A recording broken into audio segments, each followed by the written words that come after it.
at abogada ng Commission on Audit na si Attorney Gloria Camora nagharap na.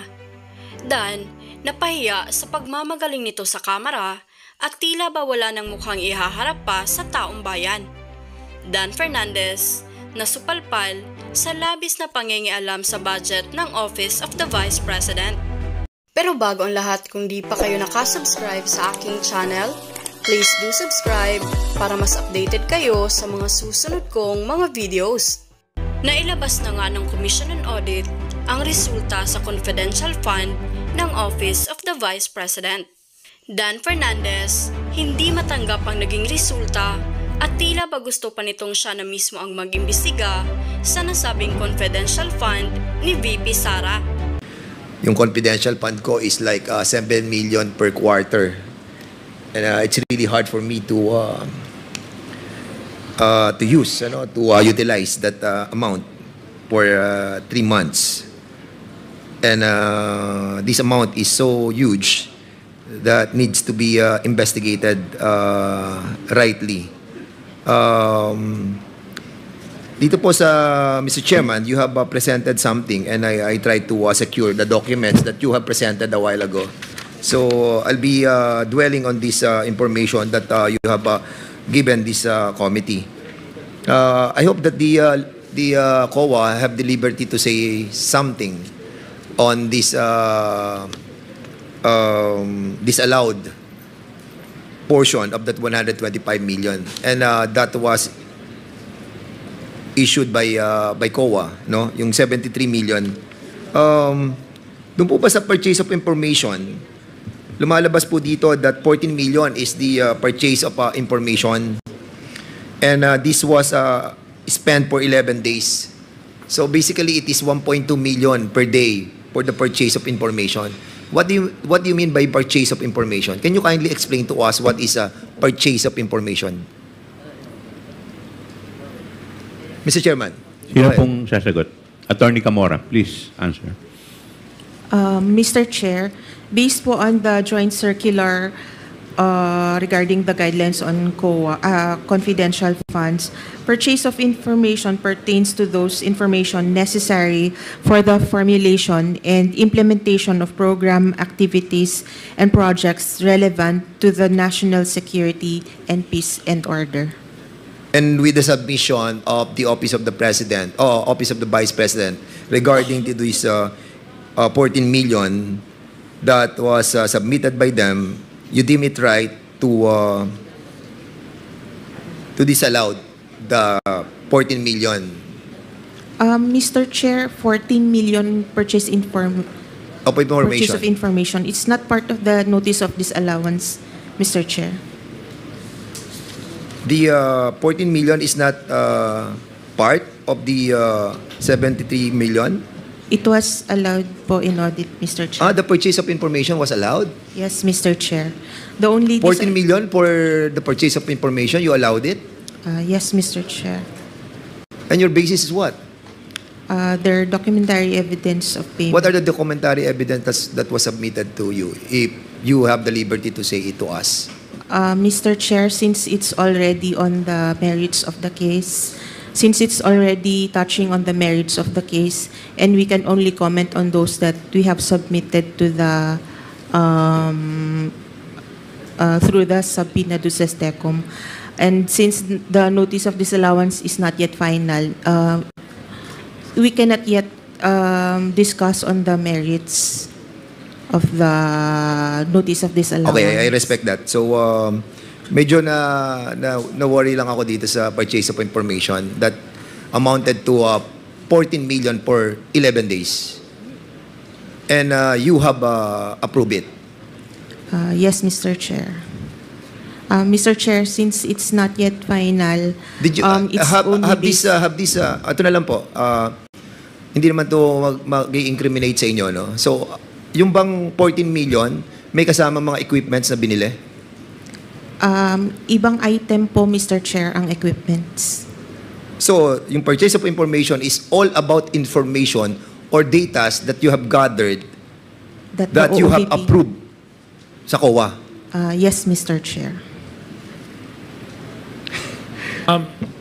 Congressman Fernandez, if I just make Yes, point yes, of sir. clarification.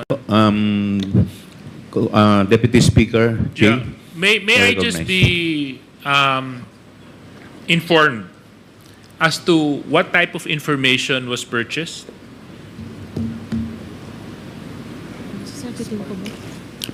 Before you answer, Attorney Camora, let me first recognize the Honorable Joseph Stephen Paduano of Abang Lingkod and the Honorable Vice Chairman, Senior Vice Chairman Benvenido Abante.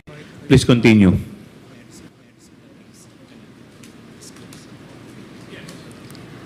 Mr. Chair, again, we cannot comment on it since it forms part of the merits of the case.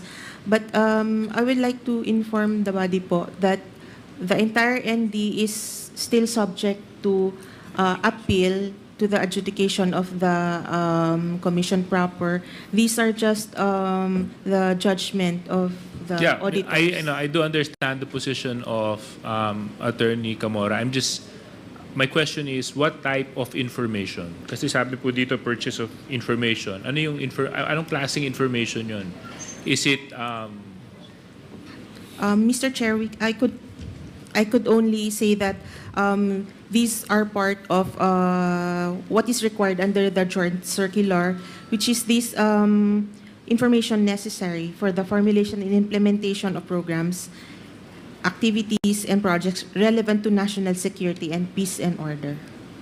okay. No, I'm just curious kasi ngayon lang ako nakakita ng item na purchase of information. So anyway, I'm sorry, Congressman Fernandez, and I ate into your time. Hindi kasi Mr. Chairman, I agree with Congressman DS Congressman JJ. Dan Fernandez. I you're agree with him, recognized. no? Precisely because if you were going to compute 14 million divided mo sa 11, that is 1.2 million for the information that wanted to be purchased by the Office of the Vice President and was approved by the COA.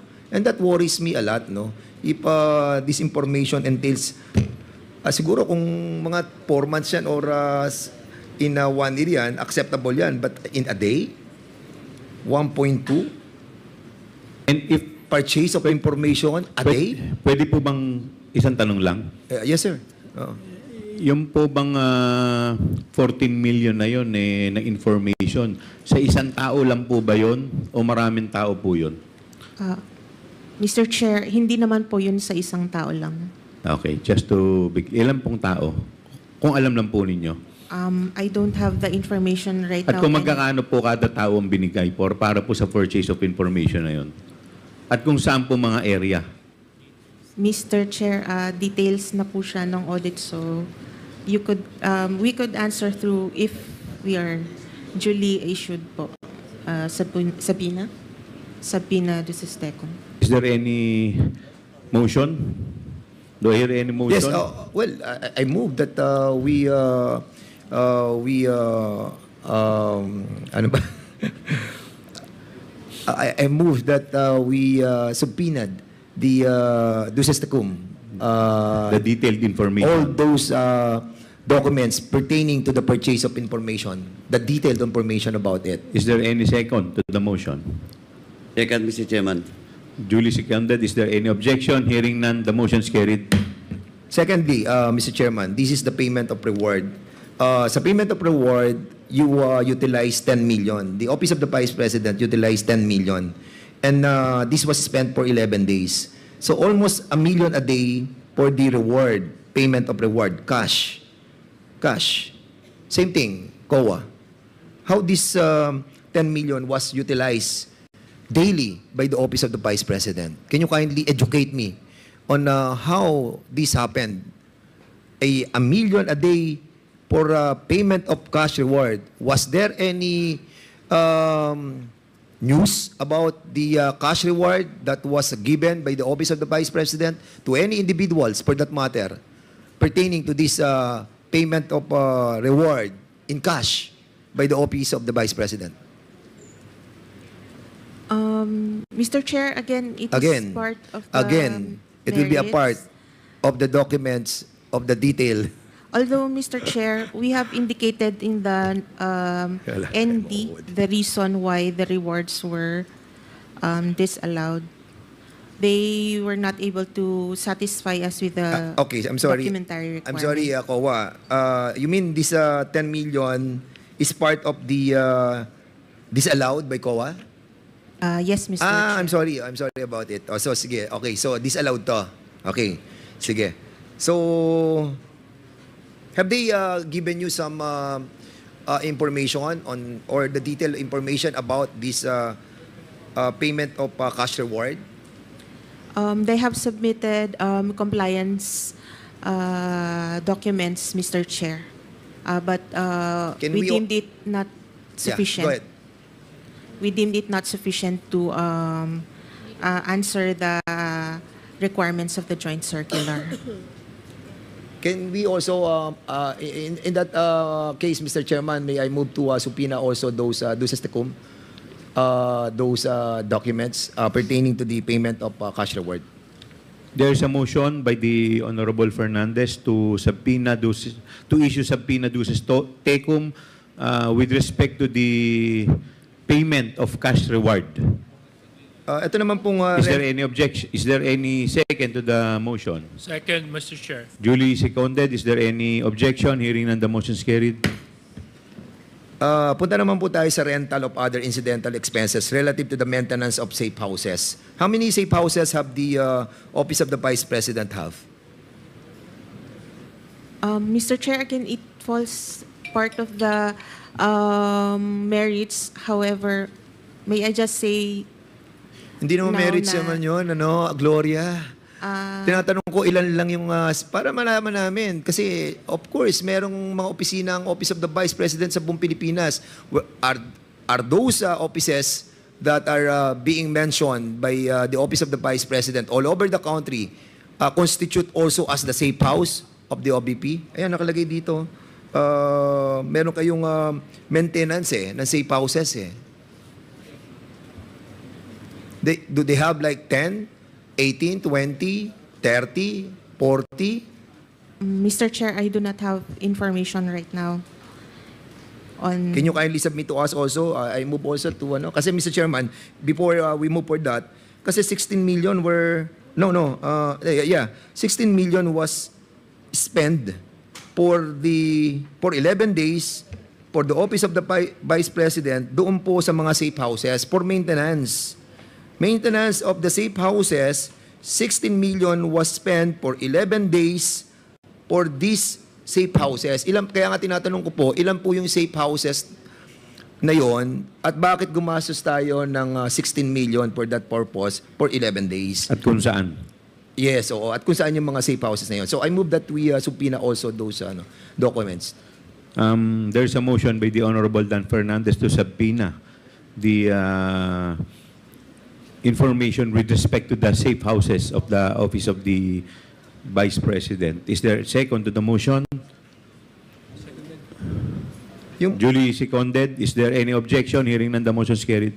yung po purchase of supplies which cost us 35 million for 11 days.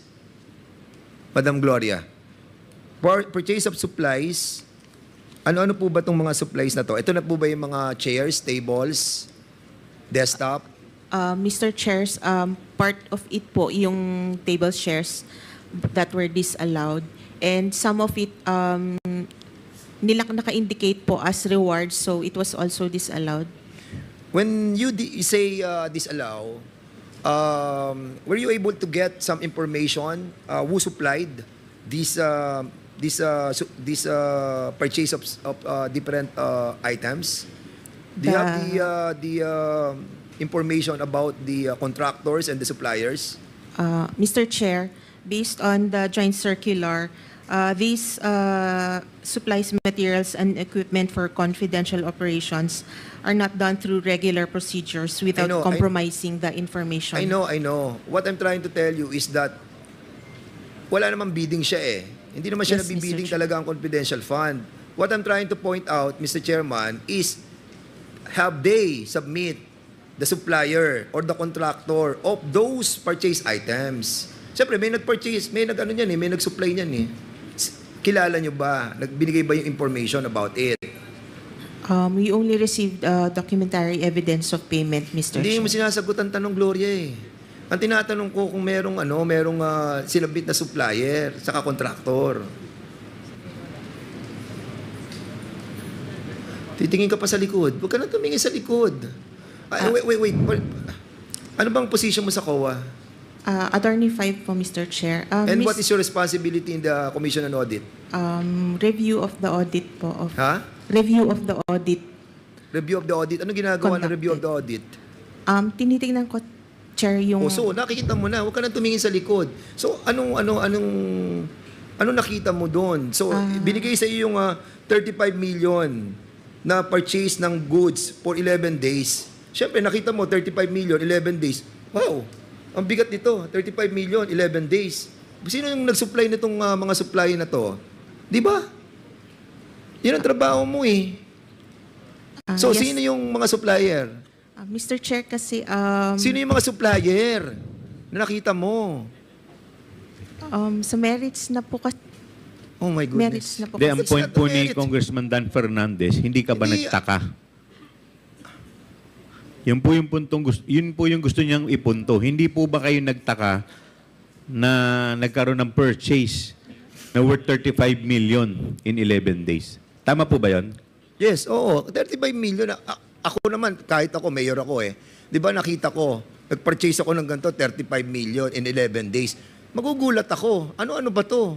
So ikaw, bilang ikaw yung parang COA, nakikita mo yan, nakita mo 35 million in 11 days. Supplies. Sino supplier nito? Di ba? Hindi maapektuhan ang merit nito. Tinatanong ko lang kung sino yung supplier. Now, kung binigay nila yung supply, binayaran nila, at nakita natin above board, so what's the problem? Okay. But unfortunately, magugulat ka, 11 days, 35 million for purchase of supplies. Kaya tinatanong ko lamang, sino yung supplier?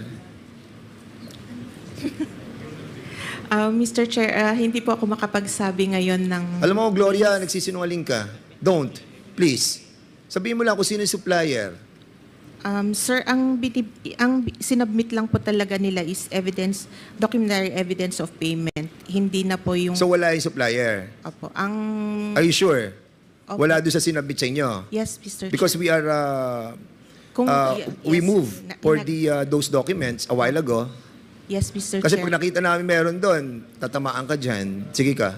Mr. Chair, ang sinubmit po nila sa amin is yung documentary evidence of payment but wala po yung mga Wala yung supplier. suppliers. Okay, po sige. nila. I will accept that momentarily. Okay. Mr. Chairman, punta po tayo dun sa sa provision of medical and food aid. 40 million for 11 days. Again, wala rin yung supplier dito?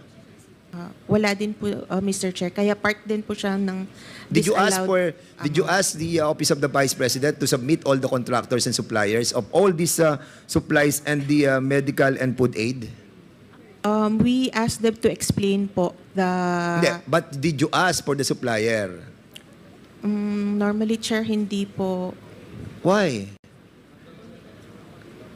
We just do our audit based on the requirements under the Sige, joint I will accept that. But Mr. Chairman, at least I think it is imperative for us to find out the contractor and suppliers of all those supplies that was purchased by the Office of the Vice President. Not because what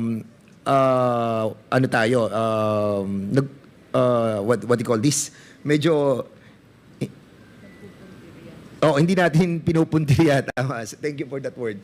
Hindi natin pinupuntirya yung mga supplier and contractor. What we are after, Mr. Chairman, is the amount, the huge amount that is what's spent for 11 days. And this is something extraordinary. Hindi naman po siya ganun kasimple that 40 million will be spent on medical and food aid, 11 days. Tapos yung supplies, 35 million for 11 days. Purchase of information, 14 million for 11 days. And ito pa, yung lastly, yung payment of incentives on traveling relative to the confidential operations. How does it work? Paano nagbabayad ng incentives or traveling? Can you kindly explain it to us? Because we spent 10 million in 11 days. Mr. Chair, they gave an explanation on this po that Those are actually rental of transport vehicles related to confidential activities po. And accordingly, hindi tayo kumukuha ng mga receipt galing sa mga operators ng mga vehicles. Mr. Chair, ang requirement lang po kasi is documentary evidence of payment. Okay, thank you so much. With that, Are you done? yes, I'm done, Fernandez, sir. Tapos na po ba kayo? Okay, am I done? Okay. I think for the meantime, Mr. Chairman, I'll be refraining from asking more questions.